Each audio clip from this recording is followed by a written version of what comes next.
Hello students.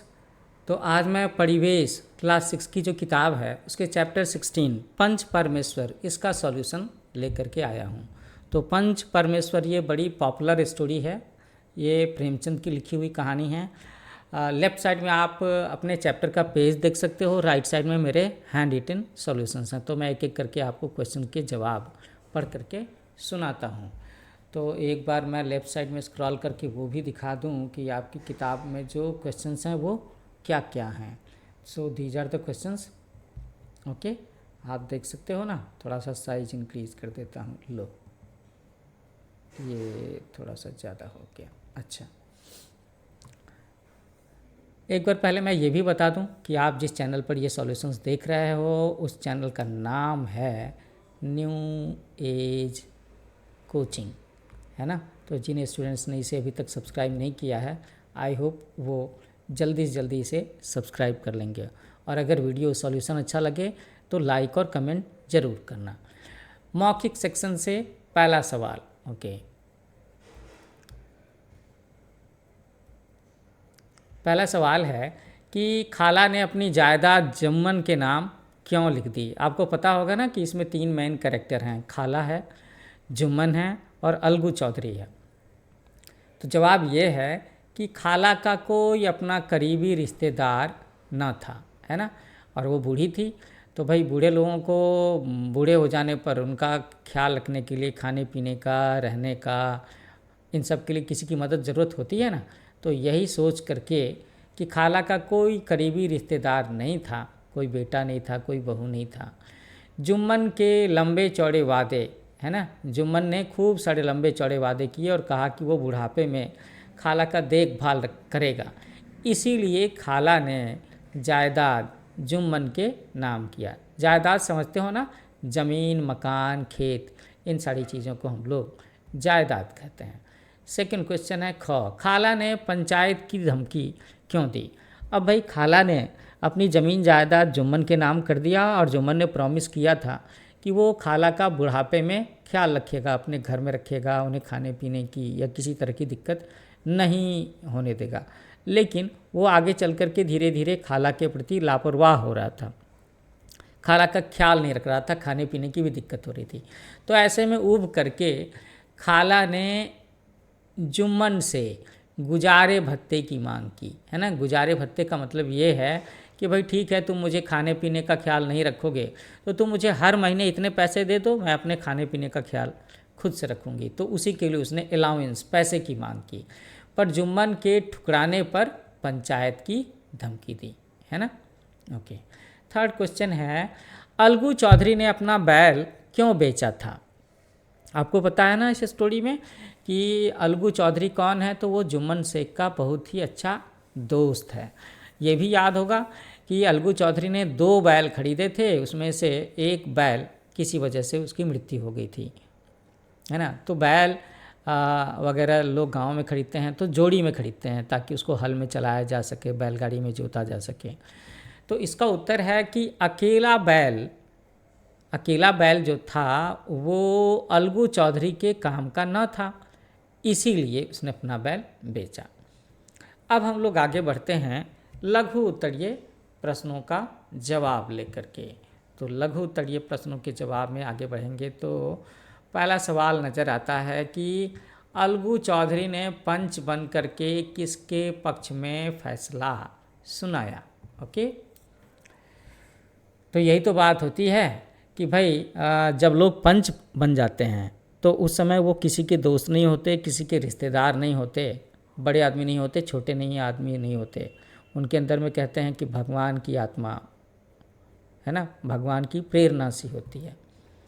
तो यहाँ पर जब अलगू चौधरी पंच बन कर के खाला और जुम्मन शेख का मामला सुनते हैं तो वो बूढ़ी खाला के पक्ष में अपना फैसला सुनाते हैं, ये है। और आपको पता होगा कि इसी की वजह से अलगू चौधरी और जुम्मन शेख की दोस्ती में खटास आ गई थी। समझू साहू ने बैल के साथ कैसा व्यवहार किया। तो इस कहानी में एक चौथा कैरेक्टर है समझू साहू। समझू साहू ने अलगू चौधरी का एक बैल जो बचा हुआ था उसे खरीदा था, है ना, आप देखोगे। तो तो समझू साहू ने बैल के साथ में कैसा व्यवहार किया, तो हमें याद है कि समझू साहू ने बैल को लगातार काम में लगा करके रखा। उसे न ठीक से खाना पीना देते और न आराम का मौका देते, निर्दयता का व्यवहार किया। अच्छा व्यवहार नहीं किया ना। अगला क्वेश्चन है ग कि सरपंच बनने पर जुम्मन ने क्या सोचा। ये बहुत ही इंटरेस्टिंग और इम्पॉर्टेंट क्वेश्चन है ना। आमतौर पर क्या होगा कि भाई जुम्मन शेख को लगा होगा कि अलगू चौधरी ने पंच बन करके मेरे फेवर में डिसीजन नहीं सुनाया, खाला के पक्ष में सुना दिया, तो मेरे पास में बदला लेने का मौका है। लेकिन होता ऐसा नहीं है, इससे उलट होता है। इसी का जवाब है कि सरपंच बनने पर जुम्मन ने अलगू चौधरी के साथ दुश्मनी की बात भूलकर पंच के रूप में जिम्मेदारी के भाव को सोचा, है ना। और सोचा कि सरपंच होना मतलब होता है न्याय और धर्म के आसन पर बैठना और हमेशा सत्य का पक्ष लेना, ऐसा सोचा। अच्छी बात सोची, पंच को ऐसा ही सोचना चाहिए। अगला क्वेश्चन है कि अलगू और जुम्मन के बीच की दूरी कैसे खत्म हो गई। तो मैं ज़रा याद दिला दूं कि इन दोनों के बीच में दूरी हुई थी कैसे। तो पहला मामला जो है जुम्मन शेख और खाला के बीच में, जब अलगू चौधरी पंच बनते हैं और वो सारी बातों को सही से एनालाइज करके वो खाला के पक्ष में फैसला देते हैं, तो अलगू चौधरी और जुम्मन शेख के बीच में दूरी पैदा हो गई थी। तो ये दूरी कैसे खत्म हुई, इसका उत्तर यहाँ पे है कि अलगू और समझू के मामले में जुम्मन ने निष्पक्ष और न्याय संगत फैसला अलगू के पक्ष में दिया, है ना। आपको पता है ना कि समझू साहू ने बैल के साथ में कितना बुरा व्यवहार किया था और समझू साहू उस बैल का पैसा दे भी नहीं रहे थे। तो जुम्मन शेख ने इस मामले को अच्छे से समझा और उन्हें ये उचित लगा कि अलगू के पक्ष में फैसला होना चाहिए। तो इस फैसले के बाद से दोनों के बीच में ये जो दोस्ती की दूरी हो गई थी, दोस्ती में दूरी हो गई थी, वो दूरी खत्म हो गई। तो स्टूडेंट्स, इसके साथ ही ये पेज यहाँ पे ख़त्म होता है। अब आप देख सकते हो now it is time to turn over. तो हम लोग अगले पेज पर चलते हैं। दूसरे पेज में दीर्घ उत्तरीय प्रश्नों के जवाब है, लॉन्ग आंसर टाइप क्वेश्चंस के आंसर हैं। सो फर्स्ट क्वेश्चन इज खाला ने अलगू चौधरी को सरपंच क्यों चुना। खाला ने सोचा कि भाई जुम्मन को किसी दूसरे पर शायद भरोसा ना हो, है ना, तो क्यों ना उसके दोस्त, अच्छे दोस्त अलगू चौधरी को ही सरपंच बनाया जाए। इसीलिए खाला ने अलगू चौधरी को सरपंच बनाया। हो सकता है खाला के मन में पहले से ये बात रही भी हो कि अलगू चौधरी एक समझदार इंसान है, वो निष्पक्ष होकर के फैसला देगा। लेकिन इस सवाल का जवाब तो यही है। सॉरी, अलगू और जुम्मन की मित्रता की जड़ क्यों हिल गई। Second question. तो खाला और जुम्मन शेख के गुजारे भत्ते वाले मामले में अलगू चौधरी ने न्याय संगत और नीति संगत फैसला सुनाया जो जुम्मन के मन के विरुद्ध था, खाला के पक्ष में था। क्या था कि जुम्मन शेख को हर महीने खाला को गुजारा भत्ता देना होगा। तो इसीलिए इस फैसले की वजह से दोनों की मित्रता की जड़ हिल गई। ग समझू साहू ने नए बैल से किस प्रकार काम लिया। तो स्टूडेंट्स, आपको याद होगा कि समझू साहू ने नए बैल से कैसा काम लिया। समझू साहू नए बैल से दिन रात काम ले रहे थे, है ना। वो आमतौर पर दूसरे बैल से 2 खेप मार्केट में आया जाया करते थे, लेकिन इस नए बैल के साथ में वो 3-3, 4-4 खेप प्रतिदिन जा रहे थे, है ना। कभी कुछ रूखा सूखा खाने को दे देते थे, है ना, समय पर आराम नहीं करने देते थे, पानी भी नहीं पीने देते थे, ज़्यादा बोझ लादते थे और निर्दयता से कोड़े भी लगाते थे। तो ये बुरा व्यवहार था, निर्दयता वाला व्यवहार था समझू साहू का उस नए बैल के साथ में, जो बैल उन्होंने अलगू चौधरी से खरीदा था। ओके, अब इस कहानी का बड़ा ही इम्पॉर्टेंट क्वेश्चन है कि इस कहानी का शीर्षक पंच परमेश्वर क्यों रखा गया है। तो स्टूडेंट, यही एक मोरल लेसन वाली बात भी है तो कहानी इस बात को स्पष्ट करती है, किस बात को स्पष्ट करती है? ये इस बात को स्पष्ट करती है कि पंच के हृदय में, जो भी व्यक्ति पंच बनता है उसके हृदय में, उसकी आत्मा में ईश्वर का वास होता है ना। एक बार जब वो उस कुर्सी पर बैठता है तो एक बार जब कोई पंच के आसन पर बैठता है, आसन का मतलब है कुर्सी, तो वह दोस्ती और मनोविकारों से हट करके सत्य का पक्ष लेते हुए न्याय संगत और नीति संगत बातों को ध्यान में रख करके निष्पक्ष और उचित फैसला ही निर्धारित करता है।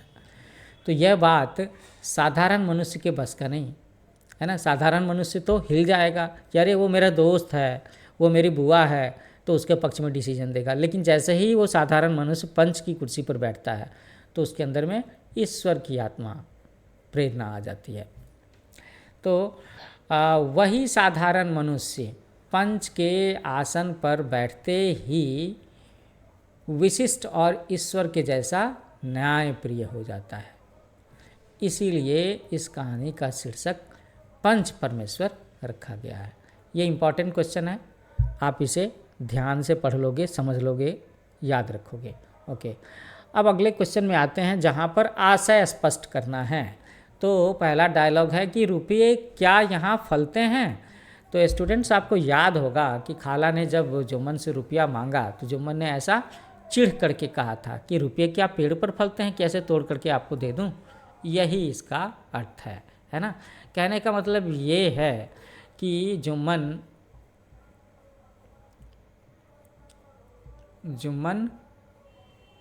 ओहो क्यों मिस्टेक हो रहा है ये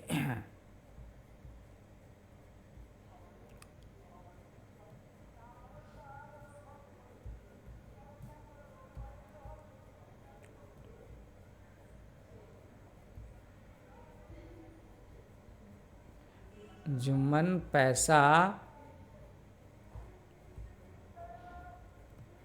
नहीं देना चाहता था, है ना। इसका अर्थ ये भी होगा, ये लाइन आप इसमें ऐड कर सकते थे। ओके, तो अब हम लोग अगले सवाल के जवाब की तरफ में बढ़ते हैं।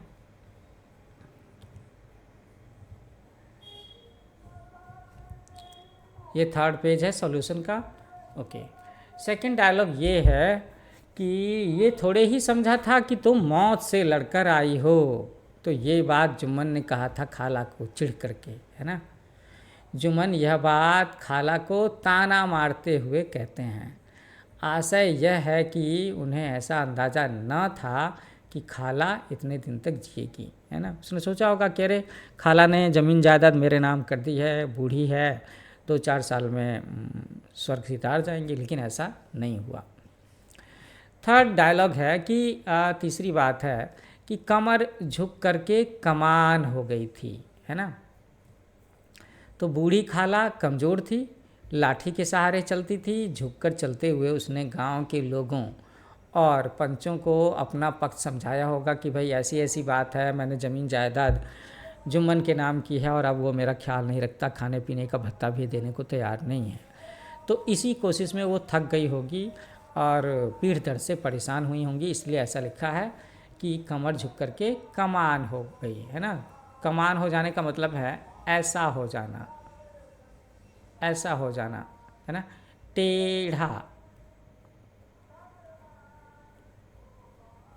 टेढ़ी हो जाना,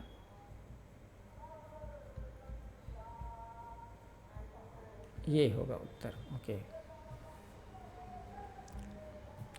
मित्रता की मुरझाई हुई लता फिर से हरी हो गई, इसका क्या मतलब है। ओके,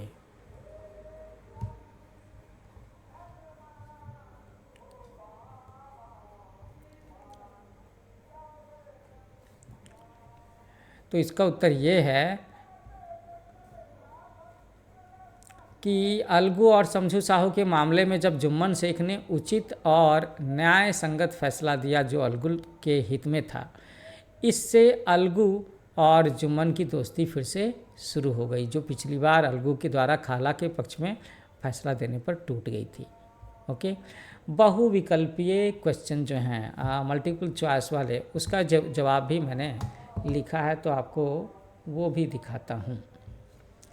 पहला है ना कि मित्रता का मूल मंत्र क्या है, तो मित्रता का मूल मंत्र है विचारों का मिलना।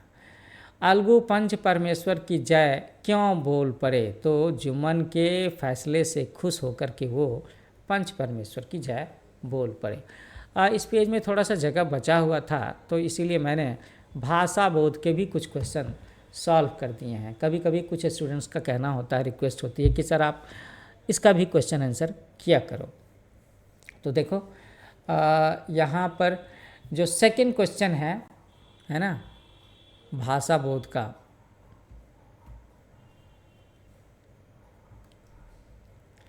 नाम धातु में बदलने का, तो वो मैंने बना दिया है शर्माना, गरमाना, रंगना, ललचाना, टिमटिमाना, खटखटाना। ओके, और विलोम शब्द लिखने का ये भी सॉल्यूशन दिया मैंने। मित्रता का है दुश्मनी, निर्दयता का है दयालुता, विश्वास का है अविश्वास, उचित का है अनुचित, मान का अपमान, आदर का अनादर, कड़वी का मीठी, कुटिलता का ईमानदारी। और आखिर में मैंने फिर से आपको याद दिलाने की कोशिश की है कि स्टूडेंट्स मेरा चैनल है न्यू एज कोचिंग, तो आगे भी आपको बाकी सारे चैप्टर्स के सॉल्यूशन है ना मैंने परिवेश किताब के 3rd क्लास से लेकर के 8 क्लास तक के बच्चों के लिए सारे चैप्टर के सॉल्यूशन, एक्सप्लेनेशन और समरी डालने की स्कीम बनाई है। एक एक करके आपको इसके वीडियो अवेलेबल होंगे, तो मेरा चैनल ज़रूर सब्सक्राइब करना न्यू एज कोचिंग, और मुझे आपके प्यारे प्यारे लाइक और कमेंट्स का इंतजार रहेगा इस वीडियो पर। Thank you for watching. मिलते हैं अगले चैप्टर के साथ में। Happy learning with new age coaching.